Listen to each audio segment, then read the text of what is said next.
Hey guys, welcome back to JR14. Here we are with another video today, and today you guys are gonna get sick of me, but today is another radio install, but it's on the Accord, not the Civic. Remember, if you guys don't remember, I got rid of the Civic and I did a bunch of head unit installs on that, but today we're gonna be installing a new head unit on the Accord. So without further ado, let's get started.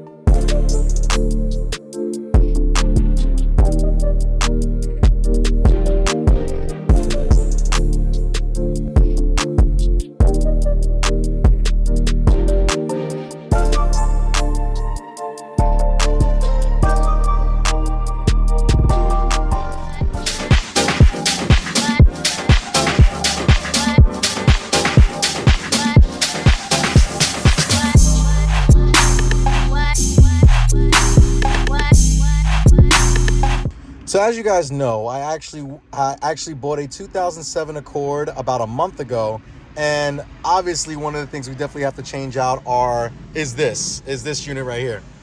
And the reason why I say that is because, you know, it's cool. Like, for instance, the Civic came with a CD changer because it was an aftermarket radio in it. This is the OEM unit, and everything works. Like I've seen a lot of videos where this unit just stops working after a while. But so for this unit, it does work. It does have AM, FM. It does have an aux, which doesn't exist. You actually have to, there's an extra thing in the back of this head unit that you can use for aux. There's like no aux jack or anything. CD changer, 6 CD changer, and that's pretty much it. Now, the issue is no Bluetooth, no Apple CarPlay, no nothing. You guys already know I'm about the Apple CarPlay, so we're gonna get out the car right now, and I'm going to show you the new radio we're installing, and we're going to show you how to install this head unit right now. So without further ado, let's get started with the video. So this is the head unit right here, and this is for a 2003 to 2007 Honda Accord. Now this is the HA5615 head unit, the S Scout 10 CPHD. So this has everything from 4G, Wi-Fi capability, everything like that. So you have everything in one head unit here. Apple CarPlay, Android Auto. This has GPS built in, but you can also use those two features that I just mentioned. And now we're going to just do a quick unboxing of everything that comes in the kit. You get an instruction guide here, a Smart Android series. This is an Android head unit as well. So this right here is the head unit. It is a 10-inch display, full HD. Now the cool thing about the difference between this and the one that I had in my Civic, the one I had in my Civic was a company called Binsby. This one is Dasaita, I think that's how I'm gonna just say it. I'm sorry if I botched the name, messed up the name, but this is a really cool head unit for a number of different things. I've heard a lot of good things about this company, and they just don't make stuff for Hondas. They make stuff for Nissan, Toyota, and a lot of other different brands, and they have dash kits that are included. So in the Accord, if you ever look at the interior in the Accord in that last shot when we started the video, you saw that they had, you saw that it looks like it's one piece with the head unit and then the climate control features on the bottom. So the good thing about this is that it actually does have the climate control on the bottom as well. So let me just take that out of the bag really quickly, and I can kind of show you what's what. So again, so here, like I said, you have the 10-inch display, you have your climate control buttons, your recirculation, your dual, your auto, your rear defroster, your front defrost, your fan speeds, I don't know if this button is out, but well. And then AC, the mode, as far as like how the fans want to go. This is probably what that means. It's probably what like the fan circulation you want, because I don't see that on here at all. And then you have passenger and driver. This car is a single zone, so they have the actual wiring harness where it's single or dual. So we have that right here. We will plug that in. Also, another cool thing I like about this wiring harness, as you guys can see, there's no cutting and splicing and none of that stuff anymore. It's all plug and play, which is pretty cool. The antenna, the radio antenna, everything, it's all plug and play, so you really don't even have to worry about any issues when it comes down to, to that. It comes with a GPS antenna, which I will show you where we're going to put that once we get everything installed. We have a microphone as well. We have USB ports, RCA cables. We do also have a rear view camera for this guy as well. Okay. So the first thing that we're gonna do is that we're gonna pop off this hood right here.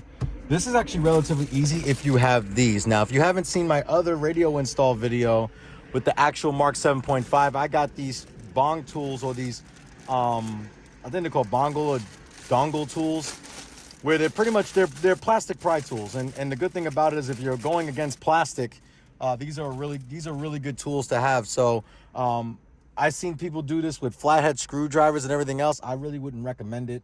Because you don't want to mess up the sides here. Now the good thing is that the side of this dashboard here and here are soft, so that gives some play. This is kind of too soft, it's not going to work out, and I'm kind of like rambling right now, but this should be just fine. So just find an edge where you can kind of like stuff this in here like so, and then try to like pry up on it. Now if that doesn't work, which I don't think this is going to work, oh no, here we go. So just pull up.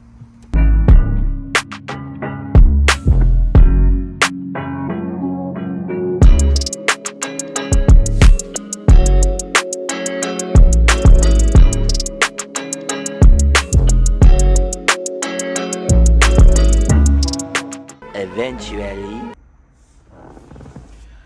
All right, so I used some flathead screwdrivers. It really didn't mess anything up, but now you should just be able, I put one in here, popped up, put one in here, popped up, and then this came out. Now I'm just pushing up, and the whole thing should just pop out of place.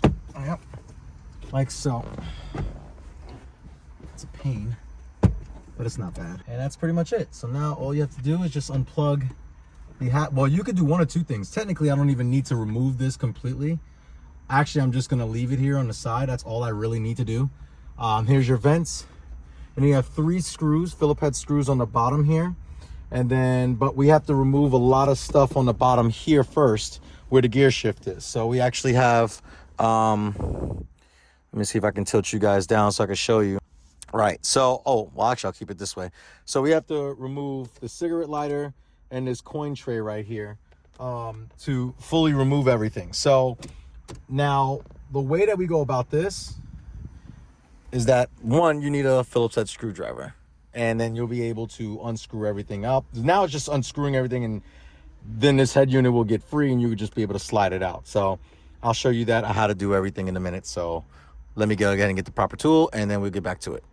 Before we move anything, then we have to remove everything on the bottom. Now in automatic, there's a place here to remove your shifter, but one or two things here. I zip tied the boot to this new aftermarket shifter. If you haven't seen this video install, click in the upper right hand corner of the screen. But what I'm going to do is just pull this off to make space, because this does have to be removed. If you have heated seats, there will be 2 buttons for heated seats here, and there will be plugs for it underneath that. So considering the fact I cannot take this off, I'm just going to sit it up here like for this, and I'm going to just move it back. So now I have full space. So now I have to remove this tray right here, this rubber tray, which should just pop out like so. Here we go. Yep, one more. There we go, got it.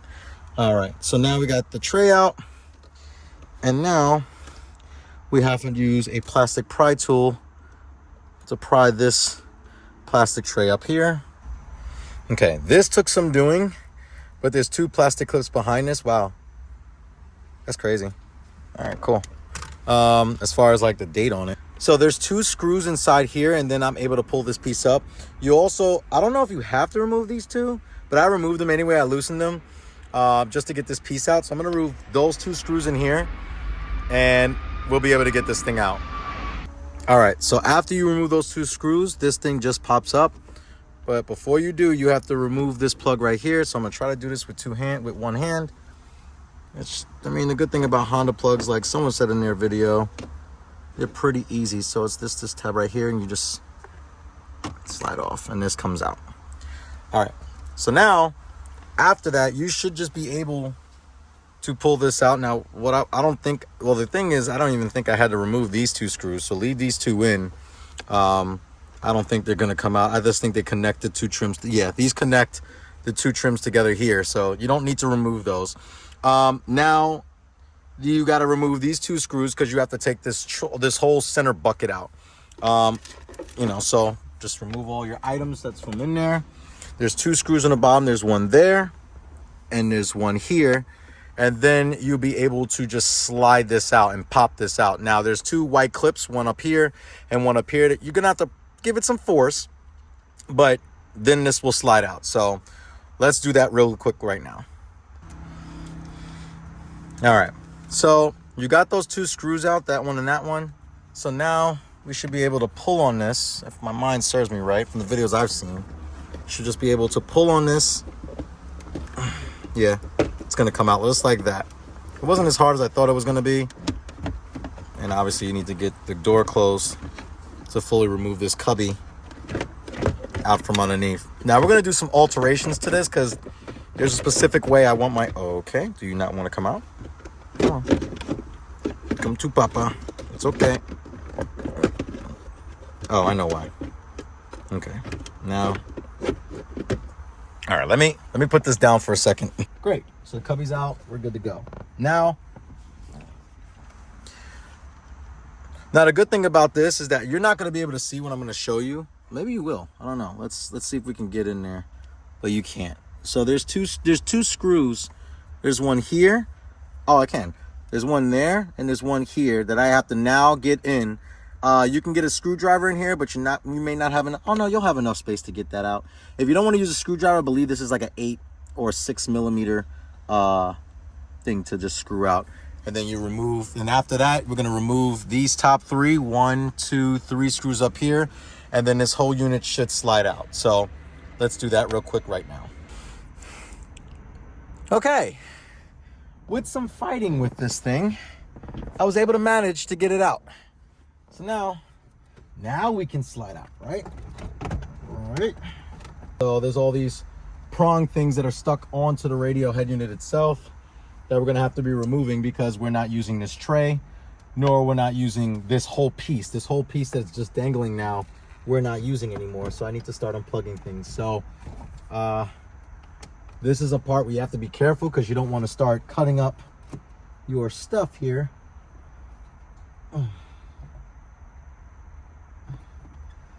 Okay, and it was getting caught up on this, which was a pain.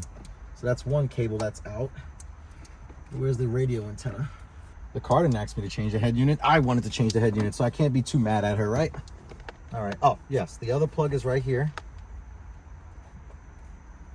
On the top. Like I said, you kind of know where these prongs are, but if they have never been out before, it's a little bit of a hassle to get them out.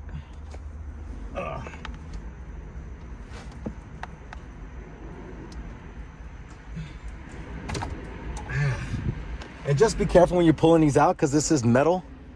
And as you got, I don't know if you can see my thumb, but cutting it up pretty good right now.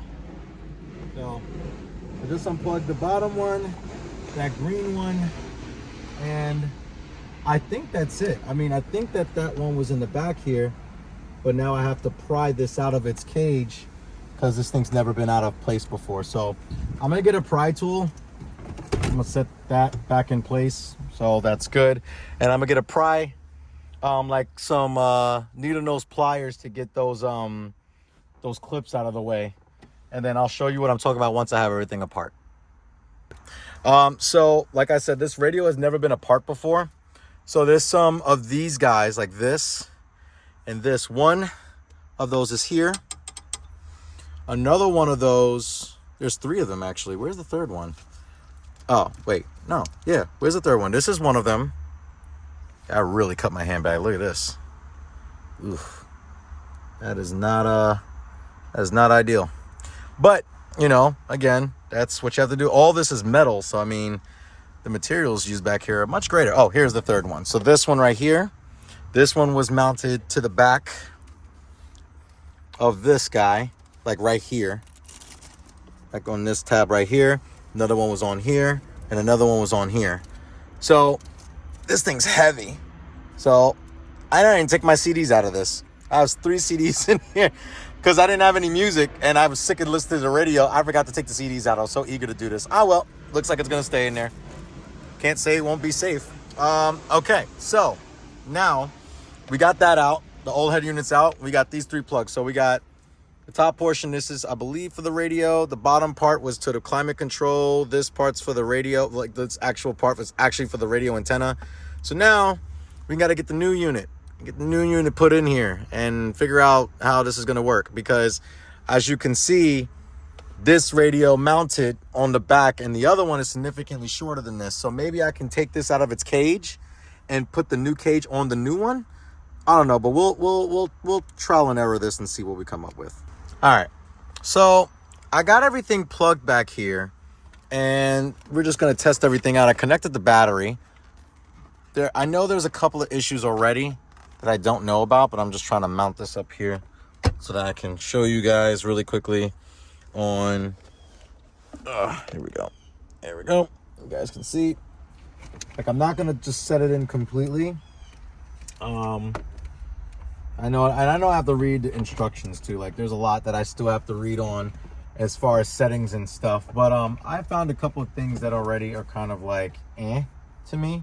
But I'm gonna turn the key on, and then you'll see how this thing works. Hopefully you guys can see from the, you should be able to see. And obviously I checked the Apple CarPlay. But before I did this, I did test it, so it does work. It does look good. I'm not gonna take this plastic off just yet. Just because simply I want to make sure this, the stuff works. Now, there's something when I was putting this together I was looking for, and my car definitely has it. That's weird. I mean, so far, and let me turn this down. I mean, the screen's very responsive. I know it's going to be more responsive once I take this plastic off. So you appreciate my feedback. So, okay, cool. So the GPS now does work. It doesn't. I thought it needed the Wi-Fi connection to allow it to work, but it doesn't. So this is allowed to connect to a hotspot, which is really, really cool. I don't have to, like for instance, my phone, if I wanted to connect my phone as a hotspot, I'm recording with it right now, so I obviously can't show you that. Maybe this is better light. I don't know. Probably not. But the head unit's pretty cool. Like, so for instance, you don't need, like, if I want to connect my phone to it with a hotspot because me and my girlfriend or anybody of my friends or my girlfriend, we're going on a road trip and we need to, she wants to watch a movie or watch a YouTube video, I'll be able to do that with no problem. Now, the other thing is that you have this one thing I really do like. I do like the split screen. So this is their interface. This is Dasaita's, or I think I'm saying it right. Again, I apologize. This is their Scout system. So this is their Scout interface, which is a split screen. Now this is still Android based, but this is their interface. I really like it so far. You can move, I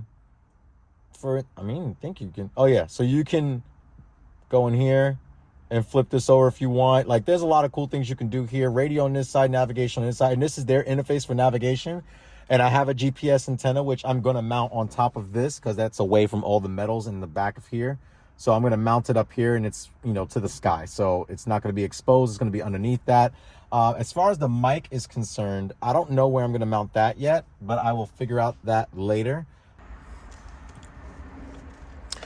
All right, guys. So we're finally done with this head unit. We finally put everything back together. I have my mic right in the middle there. Some people may not prefer that, but there's a nice, neat hole where the wire can come through, make it all nice and neat. I would say the only thing is just be careful when you're taking this thing apart because, as you can see here, it looks a little rough, but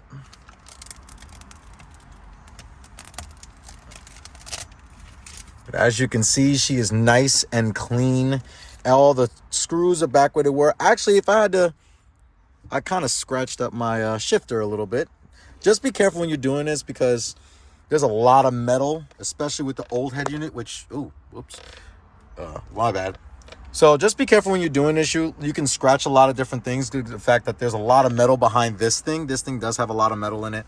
But the overall look of it is really, really clean. I like it. It looks really flush with the dashboard. So I actually, what I did was I actually put my USB for Apple CarPlay in the cubby here. So unfortunately, I had to drill a hole. You guys can't see it. Actually, hang on. I have a flashlight right here. You will be able to see it. I drilled a small, tiny hole right there Even the good thing about that is that even this piece, the hole is small, so I drilled it out from the connector size and just ran the wire through it. Now, the good thing about that is that this part, this USB piece, will never become an issue of it falling out and me having to take this whole apart again. Now the other two, I just routed them in here, so they're in the glove box. Those are for USBs and stuff like that. But yeah, let's just give it a crank real quick with the key here, and let's see what she does. Now I haven't fully, again, this is just simply just being able to just get everything situated, get everything installed, get some of the things set up. I do want the Honda logo to come up when I actually start the car, so I know that's a feature that I can change in here. I will be doing that. As far as the load time for the radio to come on, this definitely is not terrible. And then the radio, as you guys can see here, I have my, hang on, as you guys, hang on. So I can actually have my controls here. And yes, I need gas, don't worry about that. But this is the interface, man. This split screen is really, really cool. I showed you this already, but you know, just giving you an idea how clean and flush this is with the dashboard. I really do like this.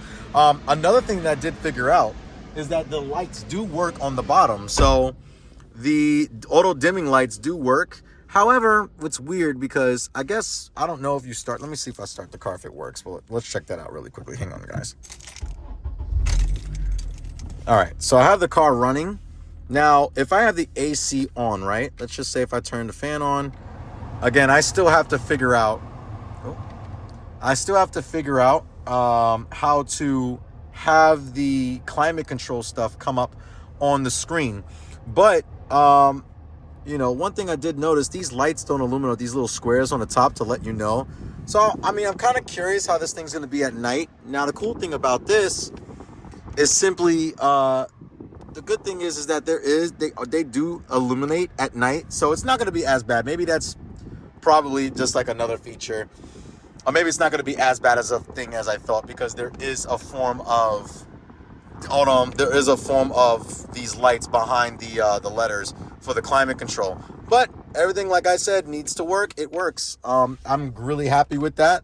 That is really cool in my eyes to see. But yeah, but guys, I'm actually going to do a full review, product review of this head unit to show you all the features, everything that it's capable of. And yeah, so guys, if you did like this video, give it a thumbs up. And also make sure that you like, share, and subscribe to JR14. You guys always remember, we're turning out new daily drivers and making them really modern with Bluetooth and 10-inch screens and all the business in the world. You guys always remember that cars are a lifestyle.